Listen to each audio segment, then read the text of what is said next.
Ahora vamos a presentar a Pedro Núñez, que es licenciado en Ciencia Política por la Facultad de Ciencias Sociales de la UBA, egresado con diploma de honor, con orientación Estado, Administración y Políticas Públicas. Es magíster, máster interuniversitario en Estudios y Políticas de Juventud, Universidad de Lleida. Es doctor en Ciencias Sociales por la Universidad de General Sarmiento y Lides, y el título de tesis es Política y Poder en la Escuela Media, la socialización política juvenil en el espacio escolar. Así que los dejamos con con Pedro Núñez. Hay tantos Pablos, hay tantos Pablos. No vamos a cantar igual, Pedro y Pablo no vamos a cantar. Además tengo un hijo Pablo, entonces... Mirá, bueno, se suma otro más. Bueno, muchas P hay por acá, pero bueno. Buenos días a todos, a todas. Gracias, Mónica, por la invitación. A Pablo también por permitirme sumarme a este intercambio. Un poco extraño, así me siento como en el futuro, ¿no? Es como de golpe estamos así haciendo capacitaciones virtuales y estas cuestiones.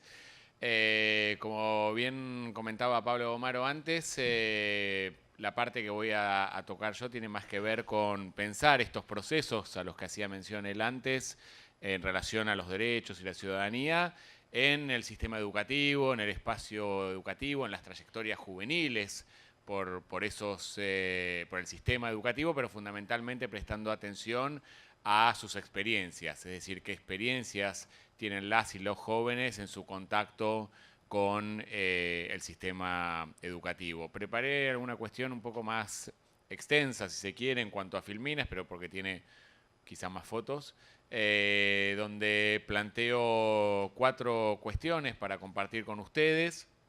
Una primera de breve presentación de dónde estamos parados hoy en relación al sistema educativo, para pensar también cuestiones que señaló Pablo antes en relación a mejora de ciertos indicadores, pero también a la persistencia de las desigualdades. Después quería tratar de pensar algunas cuestiones sobre los modos de pensar la temporalidad y cómo eso impacta las trayectorias juveniles por las escuelas, es decir, hay una manera de las juventudes de vincularse con el tiempo y el espacio que es muy diferente a cómo está esto planteado por la propuesta escolar.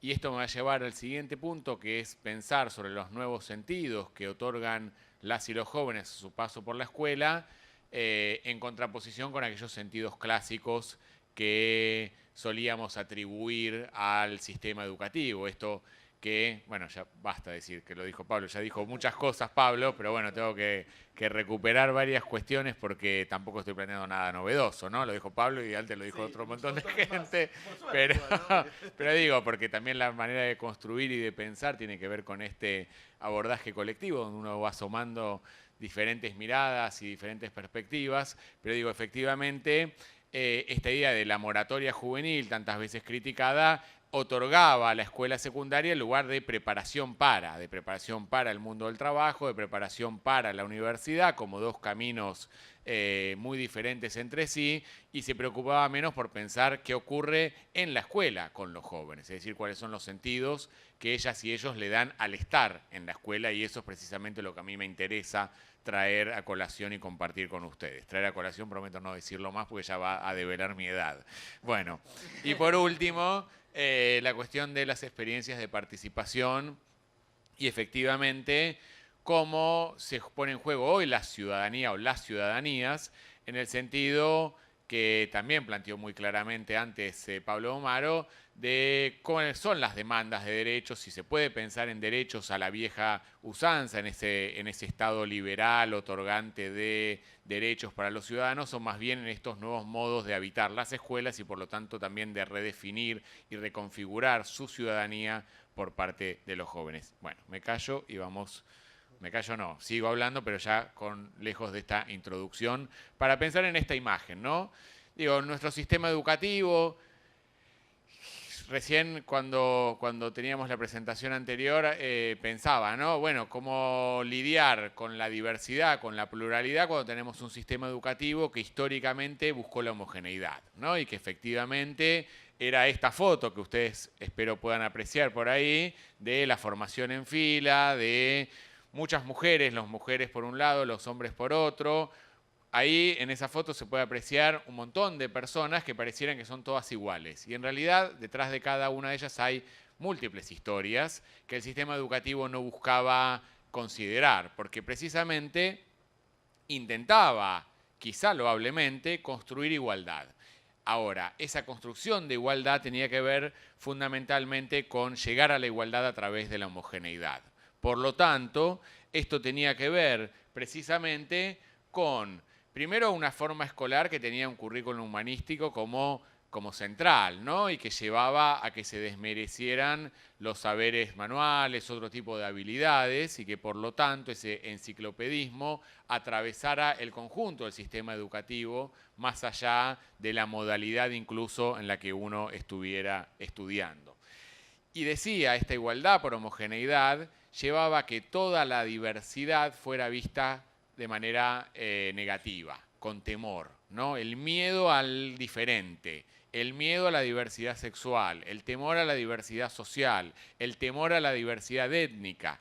Digo, no quiero con esto plantear una crítica muy severa a esa construcción de igualdad, porque quizás era precisamente lo que el Estado Nacional necesitaba hacer para ese momento. Como todos sabemos, la construcción de los Estados Nacionales lejos está de propiciar la diversidad, sino que lo que buscaba precisamente acá y en varios países de la región también, así como ocurrió antes en otros lugares, era esta búsqueda de construir un ciudadano argentino que dejara de lado otras pertenencias.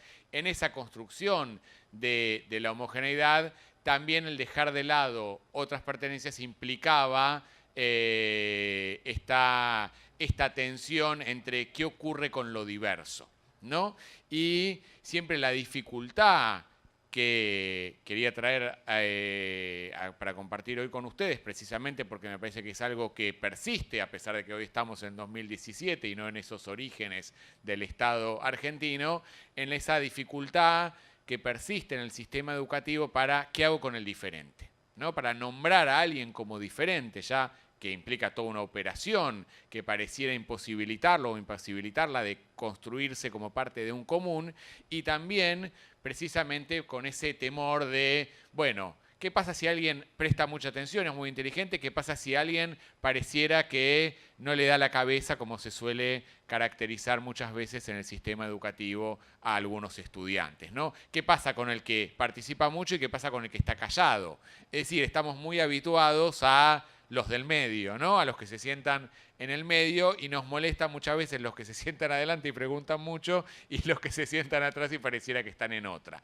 Entonces, bueno, precisamente hoy el desafío en el sistema educativo, en una construcción de derechos que es diferente a esa búsqueda de homogeneidad, es cómo construir igualdades desde esa diversidad, reconociendo precisamente la diversidad, la multiplicidad de públicos juveniles que asisten hoy a las escuelas. Entonces, en parte también esto está afectado por un sentimiento de nostalgia que tenemos sobre la escuela del pasado, ¿no?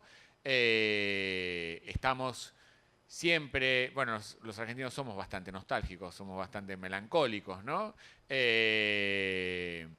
Y tenemos esta sensación de que todo tiempo pasado fue mejor.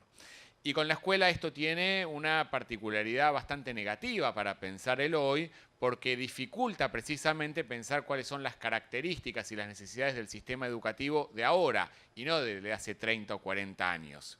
Hace poco leía creo que ayer salió una nota de opinión de Narodowski, que digo, discrepo en un montón de cosas, pero él planteaba precisamente ese recuerdo de sus maestras como esa época de oro de la escuela argentina, y decía, bueno, comparado con la formación que tienen los docentes hoy están mucho más formados, tienen mucho mayor acceso a conocimientos, el universo cultural que tenía su maestra, que además les pegaba y los retaba y que tenía una manera de tratar muy distante, era bien diferente a la particularidad de la formación docente hoy. Entonces, digo, esto también ayuda a ponernos a pensar, cuando decimos la escuela del pasado era mejor, ¿a qué escuela nos referimos? Y déjenme mostrarles algunos datos, ¿no?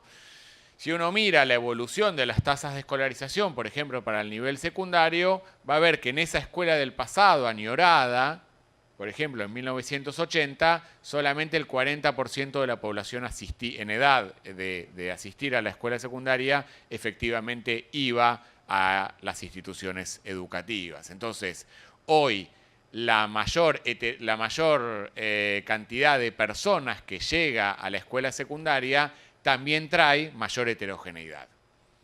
Antes era quizá más sencillo trabajar para algunos docentes porque se trabajaba con aquel que se amoldaba a la propuesta escolar. Todos aquellos que por diferentes razones, y esto no tiene que ver, aunque claramente hay un cruce de sectores sociales, ¿no? Pero que no tiene que ver únicamente con la clase social, aquellos que no lograban adaptarse al tipo de propuesta escolar eran rápidamente sacados fuera de circulación de la escuela secundaria. Pensemos, y hago acá un breve paréntesis, que la matriz de nuestro sistema del nivel secundario es una matriz excluyente. Es decir, en nuestro sistema educativo, a diferencia del nivel primario, que buscaba precisamente esta construcción de la igualdad a partir de incorporar a todos, con los matices a los que hice referencia, pero que efectivamente permitió una notable incorporación de contingentes de personas a las cuales antes no estaba pensada la educación, permitió acceder y efectivamente provocar un ascenso social relevante durante varias décadas. La escuela secundaria tenía, por el contrario, esta función de seleccionar a los mejores. Y lo digo entre múltiples comillas a lo Capusotto, porque efectivamente esa selección de los mejores implicaba que muchos quedaran fuera de la posibilidad de asistir a la universidad o de conseguir un trabajo. O muchos incluso quedaban fuera de la escuela, pero como el mercado de trabajo era muy dinámico, y acá hay también una clave, Pablo hacía referencia a la importancia que tiene el mundo del trabajo. Bueno, en el mundo del trabajo, esto es algo que no nos gusta mucho reconocer a quienes trabajamos temas educativos, pero el mundo del trabajo fue durante muchos años una manera de integración social mucho más dinámica que la escuela, aunque tendemos a creer que es la escuela el lugar que construye igualdad. Si uno mira en qué momentos la Argentina fue más igualitaria o tuvo más integración social y demás, paradójicamente es cuando la escuela cubría menos población. Lo que pasa es que teníamos un mercado de trabajo dinámico que vía la llegada y la posibilidad de contar con derechos sociales equiparaba y generaba grandes niveles de igualdad en el conjunto de la población. Bien, eso es algo que muchas veces olvidamos y que hoy cuando decimos la escuela tiene que construir igualdad, bueno, pensemos que la escuela no puede ser la única institución que construye igualdad, porque la escuela por sí sola no puede hacerlo si no está en relación, si no pensamos en dinámicas del mercado de trabajo que sean efectivamente incluyentes, que sean de justicia y no de experiencias de injusticia social al revés de lo que solía ser ese mercado de trabajo, ¿no? No me voy a poner nostálgico con esto, vamos a continuar, pero digo, precisamente cuando pensamos en los sentidos que le otorgamos a la escuela, es necesario pensar en políticas públicas integrales. Uno no puede decir, bueno, pero ahora los jóvenes no terminan la escuela. Bueno, pensemos por qué no terminan la escuela, si efectivamente hay padres, madres, adolescentes, chicos que están estudiando y que tienen hijos. Bueno, ¿qué ocurre con las políticas de organización del cuidado familiar? ¿Qué ocurre con la cuestión de las guarderías? ¿Qué ocurre con otras dinámicas que efectivamente las políticas públicas tendrían que atender y que no se trata solamente de qué hace la escuela cuando un chico o una chica es padre o madre, ¿no? Entonces, a eso me quería también referir. Vuelvo al cuadro este, efectivamente hay una tendencia incluyente, una tendencia democratizadora de nuestro nivel secundario que, insisto, pone en tensión el mismo mandato fundacional de la escuela secundaria.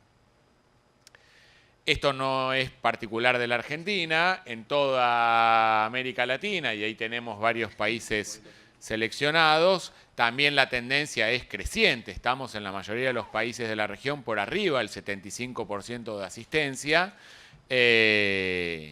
lo que no significa que todos terminen. Y acá vamos a, si se quiere, la otra parte de qué ocurre con estas nuevas desigualdades, si se quiere, que aparecen.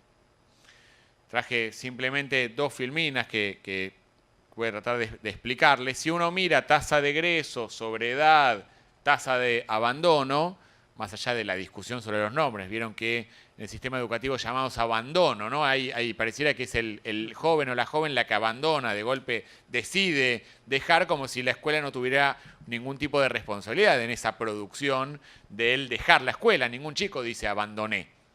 ¿Sí? Los chicos generalmente dicen, y tuve que dejar, sigo yendo aunque no estoy anotado, ¿no? Hay multiplicidad de historias donde no se referencian a ellos mismos como el que abandonó, como si lo categoriza el sistema educativo. Pero digo, más allá de los nombres, que son importantes también, si vemos las tasas de lo que llamamos abandono o sobreedad, continúan siendo altas.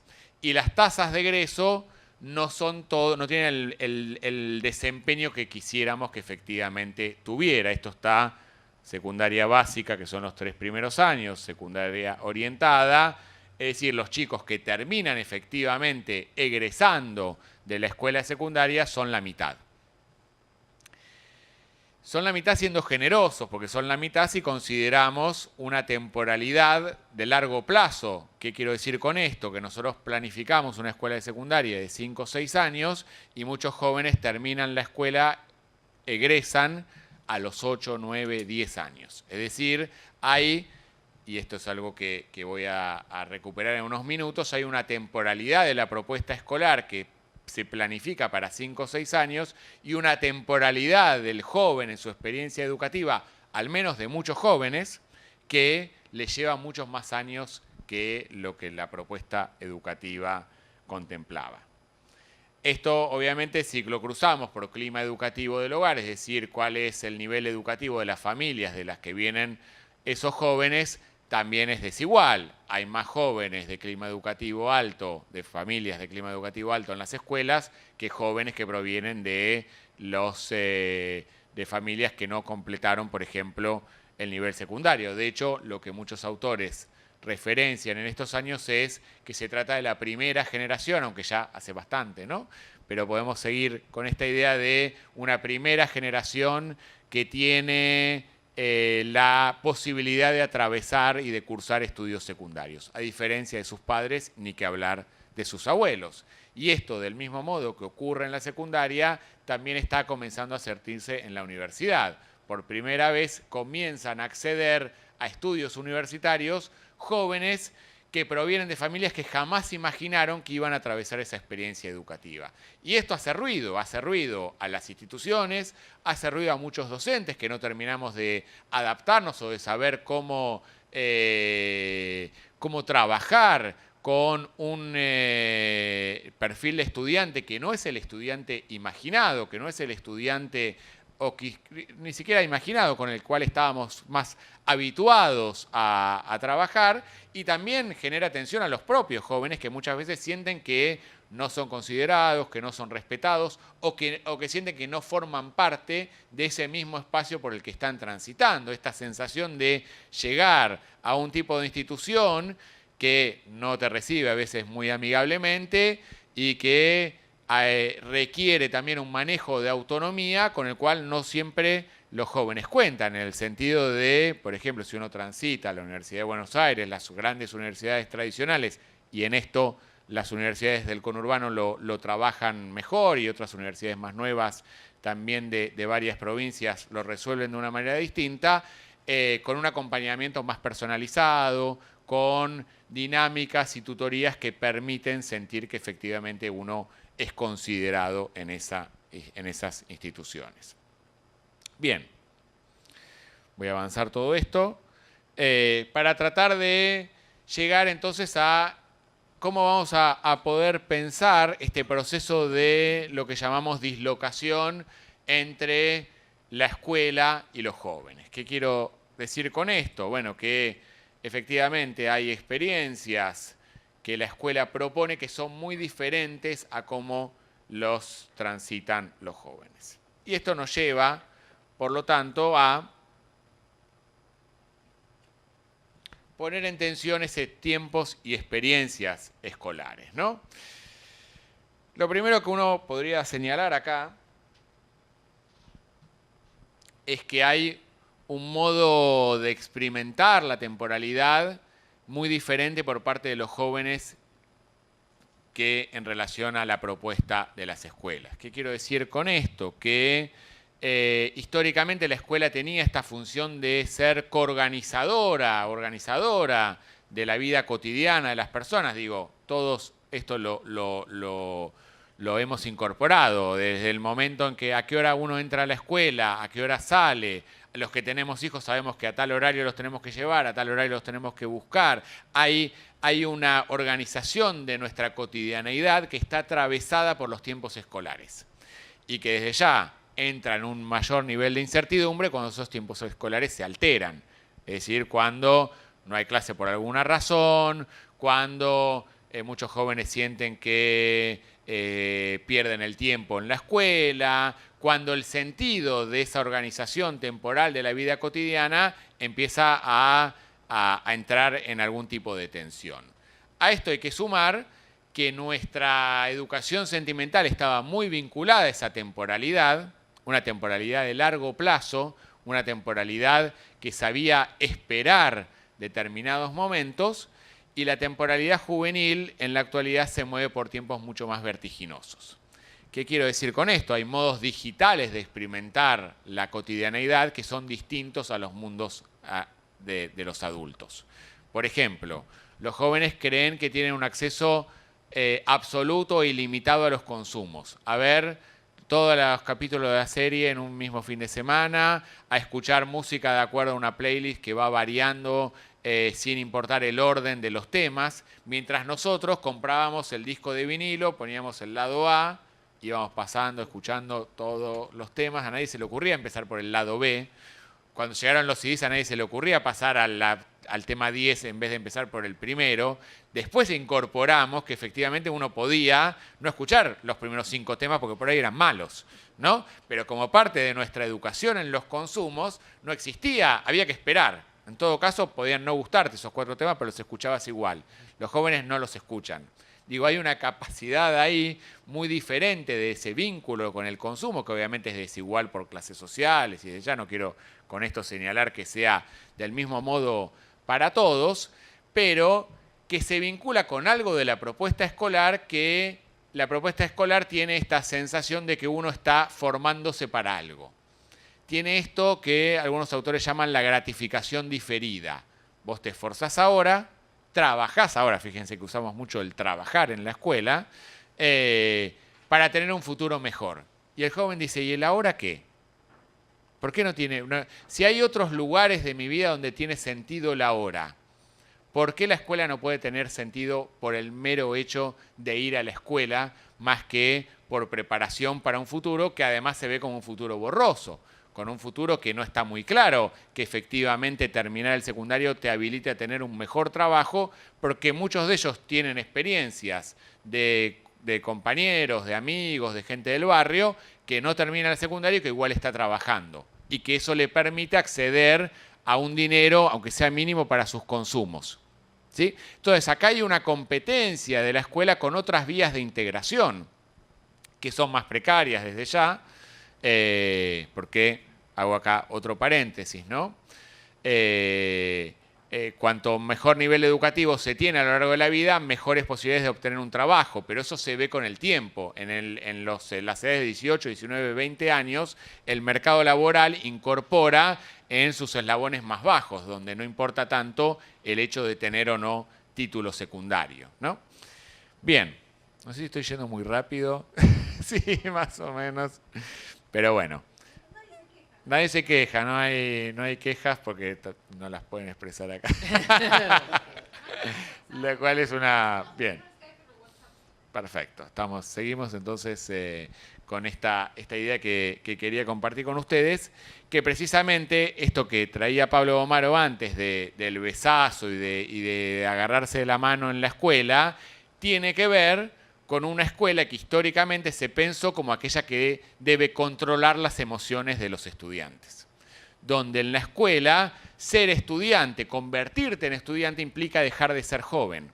Es como si uno fuera una especie de superhéroe al revés y deja su capa de joven en la puerta de la escuela e ingresa y se convierte en un estudiante. Para convertirte en estudiante tenés que precisamente dejar las emociones en la puerta de la escuela. Por eso llama tanto la atención esto que traía Pablo como ejemplo y la reacción de los jóvenes, porque los jóvenes hoy, si hay algo que hacen es demostrar permanentemente sus emociones. ¿Sí? Y si hay algo que la democracia nos ha legado, quizá como algo bien interesante es la posibilidad que tienen las nuevas generaciones de expresarse mucho más de lo que lo hacíamos las generaciones anteriores. Cuando hablamos que la escuela está mucho más democratizada, las familias están más democratizadas, ¿no?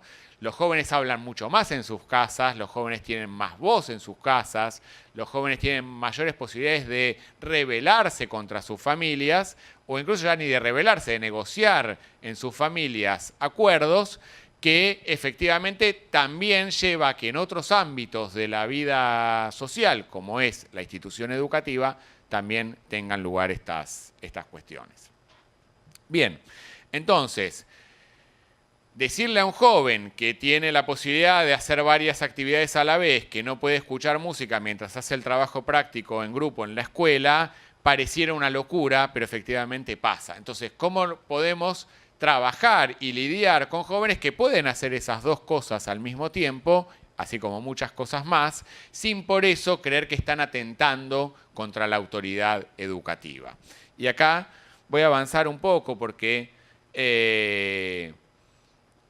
quiero poder pensar con ustedes esta sociabilidad de los jóvenes que tiene lugar en un tiempo presente, en un aquí y ahora, y una sociabilidad de la propuesta escolar que les pide que se piensen en el largo plazo. Cuando decía recién que los jóvenes pueden hacer muchas cosas al mismo tiempo, los adultos también lo podemos hacer. Los adultos también estamos también estamos socializados en estas nuevas formas de comunicación. Lo que pasa es que no nos gusta reconocer que efectivamente lo hacemos. A todos nos cuesta prestar atención durante más de 20, 30 minutos. A todos nos cuesta estar únicamente mirando para el frente, por ejemplo, como les pedimos a los estudiantes que hagan. La diferencia que tenemos los adultos de los jóvenes es que nosotros fuimos internalizados, fuimos socializados por una propuesta escolar que fue exitosa en nosotros. ¿Qué quiero decir con esto? Que aprendimos a aparentar. Entonces, cuando estamos, no sé, muchos de ustedes, si estuvieran acá presentes, y los imagino también en sus lugares de trabajo o en sus casas, pueden estar no prestándome mucha atención a mí y sin embargo mirando hacia el frente y haciendo así con la cabeza.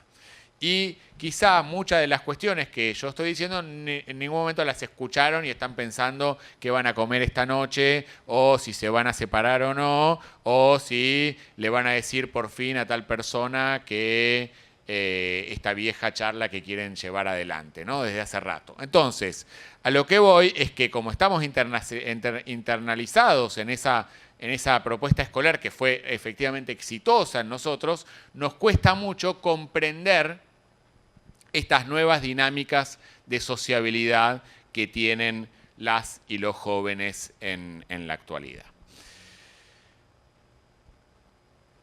Tenemos otro problema. Hay algo que también hay que reconocer, que hoy ser docente es mucho más difícil de lo que fue antes, porque la sociedad es mucho más heterogénea, es mucho más cosmopolita, es mucho más diversa. A los estudiantes no a todos les interesan los mismos temas y por lo tanto aquel que te prestaba atención en la clase anterior hoy no te la presta, porque llegamos a relaciones de autoridad. La autoridad sigue presente. Lo que ocurre o lo que cambió es que la autoridad se ha personalizado y por lo tanto y que también la otra cuestión importante que cambió es que la autoridad no viene otorgada por un orden simbólico provisto por una entidad superior que era la escuela. Si uno, no me quiero poner un poco denso con esto, pero si uno piensa los inicios del sistema educativo, lo puede comparar, como hace François Dubet para el caso de Francia, igual que una iglesia. Es decir, tenía la construcción de un orden simbólico que tenía, precisamente porque venía a reemplazar a la iglesia, tenía que tener la misma fortaleza simbólica que una iglesia. Y del mismo modo que cuando uno entra a una iglesia, de la religión que sea, hace silencio, en la escuela se entraba y se hacía silencio. Y la escuela tenía, y el docente o la docente era precisamente la aparición en la tierra, por decirlo de alguna manera, del mismo modo que el cura, era la personificación de ese orden simbólico. Ahora, ese tiempo, esa personalización, esa personificación del orden simbólico en los docentes implicaba que el docente tenía la autoridad ganada de hecho, por el mero hecho de ser docente, es decir, como expresión de ese orden simbólico, como el único encargado de transmitir la cultura que la sociedad considera valiosa, eso le otorgaba la posibilidad de contar con una autoridad y con un respeto muy diferente al de hoy. Pero no porque la escuela esté en crisis, ¿sí? O porque la autoridad esté en crisis, sino porque las bases de construcción de la autoridad y las bases de construcción del orden simbólico escolar, que efectivamente continúa presente, son otras. Y esto es lo que muchas veces nos cuesta comprender. La autoridad hoy está en jaque, pero porque la autoridad no está vinculada a ser representante educativo o no está vinculada a la edad. Uno ya no respeta al docente porque es más grande que yo y por lo tanto eso se supone que sabe más que yo, sino que los jóvenes en nuestras investigaciones nos cuentan que respetan a la autoridad porque sabe. Respeta a la autoridad cuando los respeta. Respeta a la autoridad cuando sabe cómo vincularse con ellos. Es decir, lo que cambió son las bases de construcción de esa autoridad y no la autoridad en sí misma. Esto lleva, por lo tanto, a que uno deba ganarse la autoridad. Y esto les ha pasado a todos, nos ha pasado a todos los que somos docentes. Cada vez que ingresamos a un aula, no sabemos con qué nos vamos a encontrar. Estamos atravesando nosotros también la incertidumbre. Una incertidumbre que no puede paralizarnos, sino que tiene que darnos elementos para ver de qué manera construimos una autoridad que no viene dada. Y esto que a simple vista puede parecer malo, a mí no me gusta pensar en términos de buenos o malos, pero permítanme la digresión, es por el contrario muy positivo, porque implica que hoy los jóvenes ya no respetan per se. No hay una autoridad autoritaria, ¿sí? No respeto porque te tengo miedo. Y eso también es un gran legado de la democracia. Entonces, precisamente la paradoja quizá que tengamos en nuestro sistema educativo es que muchos de los legados de la democracia son aquellos que hacen tambalear el viejo orden simbólico del sistema educativo. Entonces, no quiero extenderme mucho más con esto, cierro la idea para dar paso al último. Al final todo lo que había preparado del orden se me fue para cualquier otro lado. Y bueno, pero cierro esta idea de la autoridad porque me parece importante tratar de repensar, no porque tenga una receta, ¿no? Una vez Inés Dussel, que fue mi directora, decía, muchas veces me preguntan qué hacemos. Bueno, no sé qué hacer. Digo, no, los que investigamos, los docentes saben más que nosotros qué hay que hacer, ¿sí? Muchas veces nos preguntan a nosotros como si supiéramos más y en realidad Inés decía, bueno, tampoco puedo decir que no sé nada y lo que me sale responder es pensemos juntos. Me parece que de lo que se trata precisamente en esta época es de cómo pensar juntos la construcción de un orden simbólico que la escuela necesita. La construcción de una autoridad que la escuela necesita, la construcción de relaciones y de vínculos intergeneracionales más gratificantes para los estudiantes, pero también para los docentes. Que el docente también disfrute del hecho de estar dando clase. Porque el docente tiene que sufrir en esa sensación también de aburrimiento, también de cansancio, también de dificultad para conectarse con otro, cuando efectivamente hay bases desde las cuales podemos construir una relación intergeneracional muy diferente. Ahora, esto implica también reconocernos que ya no tenemos la autoridad per se. E implica que necesitamos ganar, que necesitamos construir, que necesitamos ganar cotidianamente ese lugar de autoridad. Y que ese lugar de autoridad se construye mejor si sabemos qué le pasa a las y los jóvenes. Si escuchamos cuando ellos y ellas nos dicen, bueno, si viene el docente y repite de memoria, si viene el docente y no nos pregunta y nos interesa por lo que nos pasa, y bueno, la verdad que no le damos bola, ¿no? Dejamos la cara y estamos, ni siquiera es que hagan bardo, ¿no? Pueden estar, dice, muchas veces dicen, bueno, hacemos también, como que miramos pero no estamos ahí presentes. No sé qué pasó ahí. Bueno. Entonces, diría, esto tampoco significa que hay que hacerse amigo de los jóvenes, ¿no? Porque también ellos tienen sus amigos, no nos van a elegir a nosotros como amistades, ¿no? La pasan mucho mejor con sus amigos, pero sí hay una cuestión de la comprensión. Hay algo de ese proceso de enseñanza y aprendizaje que requiere de la construcción de vínculos sólidos, que requiere de la posibilidad de escucha entre todos, pero entre todos implica efectivamente entre todos, no donde la voz del docente sea parte de una jerarquía superior, sino que efectivamente la construcción de la autoridad y la construcción de ese conocimiento que cada uno tenga se construye en esa totalidad que tiene lugar en el aula. Digo, porque efectivamente, y acá sí paso a mostrarles algunas fotos ya medio para cerrar. Resumo muy brevemente lo de los sentidos de la escuela.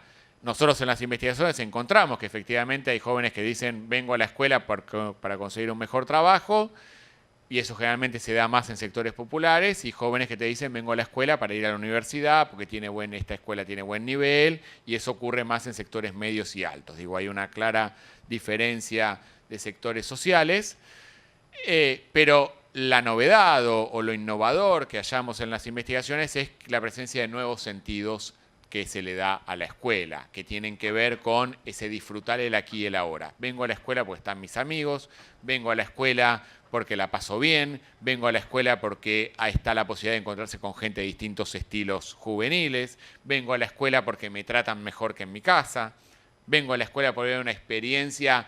Fíjense, sobre todo en los últimos episodios, ¿no?, que pasaron esta semana, fíjense que para el joven el espacio público también se ha vuelto en los últimos tiempos un espacio incómodo, un espacio difícil, un espacio donde más que ejercicio de derechos es cómo sortear, ¿no?, y cómo evitar o que te detengan, o que ser mal visto, o que te discriminen, y muchas veces la escuela se convierte efectivamente en ese lugar donde puedo hablar, donde puedo decir cosas, donde me miran y me prestan atención en esto que también señalaba Pablo de la importancia de lo visual que tiene hoy, ¿no? Digo, son tiempos en los cuales todos queremos ser reconocidos, y esto es casi un clima de época, a todos nos gusta que nos palmen la espalda y nos digan que hicimos algo bien, y a todos nos gusta también llamar la atención o tener ese reconocimiento por lo que nos pusimos o por la música que escuchamos o qué bueno está esto que hiciste. Bueno, esta es la demanda que los jóvenes traen muchas veces hoy a las escuelas. Y decía, en comparación con otros ámbitos de sociabilidad donde transcurre su vida, la escuela, o al menos algunas escuelas, espero que muchas, se han convertido en ese espacio de escucha también de lo que les ocurre. Bien, cierro, tengo 5 minutos para un café, para tratar de pensar la última parte sobre derechos. Bueno, cuando pensamos en derechos efectivos, ¿no?, cuando decimos, bueno, en los últimos años tenemos un conjunto de leyes educativas y no educativas, ley de educación sexual, bueno, ley de matrimonio igualitario, que se mencionó también Pablo, pero la ley de voto joven, el impulso a la participación estudiantil, ¿no? Tenemos un conjunto de normativas que hace referencia a los derechos. Lo que quiero ahora preguntarme es qué pasa cuando vamos a las escuelas, ¿no? Por ejemplo, una cuestión que podría implicar un cambio bien importante en las escuelas es todo el proceso de convivencia escolar. No sé si todos están al tanto, pero hay una ley nacional de convivencia, hay un programa de convivencia escolar que supone que cada escuela tiene que construir las normas de manera colectiva, es decir, que tienen que conformar acuerdos institucionales de convivencia, ¿sí? ¿Qué pasa? Cuando vamos a las escuelas, les preguntamos a los jóvenes, vemos que el 62% dice que no participó de la redacción de ese acuerdo de convivencia. Entonces ya acá hay una primera tensión, algún problema donde digo, bueno, tenemos una posibilidad de construir y de trabajar de manera colectiva sobre los conflictos en las escuelas, porque siempre hay conflictos en las escuelas y uno efectivamente tiene que tratar de hacer algo con esos conflictos. Una manera podría ser a través de los acuerdos institucionales de convivencia o reglamentos de convivencia, y lo que encontramos en muchos casos es que la ley es para el más débil. Digo, entonces, ¿cuál es ese aprendizaje de derechos? ¿Qué quiero decir? ¿No? Que la ley pareciera hecha solamente para sancionar al que en la escuela es el más débil, que es el joven. Entonces esto trae un conocimiento y un vínculo con la ley muy particular, es decir, un aprendizaje desde la debilidad en vez de un aprendizaje desde un lugar diferente de reconocimiento de derechos, de posibilidad de plantear también sus problemas y sus conflictos en las instituciones. De hecho, en las investigaciones que hicimos en los últimos años, aquellas escuelas donde los jóvenes participaron en la redacción de los acuerdos de convivencia son las escuelas donde mejor clima escolar hay, donde perciben que son mejor tratados, donde más disfrutan de estar en la escuela, es decir, que tienen una relación directa con el tipo de experiencia educativa, una experiencia educativa mucho más gratificante porque sienten que se pueden apropiar de ese espacio precisamente por pertenecer a eso. Y si no, aparece esto que tiene que ver con cómo viven los derechos, ¿no?